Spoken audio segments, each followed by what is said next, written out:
এপিবিএনের অতিরিক্ত police super Fakhrul Hasan সহ র্যাবের ৬ সদস্যের বিরুদ্ধে যশোরে আদালতে মামলা হয়েছে।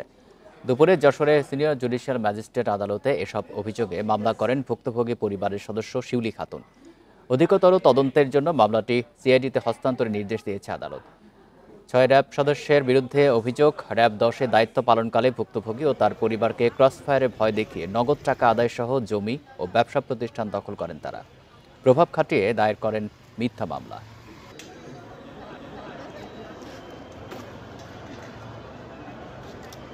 এএসপি ফখরুল হাসান বিগত শত্রুতার জের ধরে আমার স্বামীর কাছ থেকে আমার স্বামী সন্তানের ঘরের ভিতরে আটকা রেখে মেরে ধরে জমি জায়গাগুলো লিখে নিয়েছে।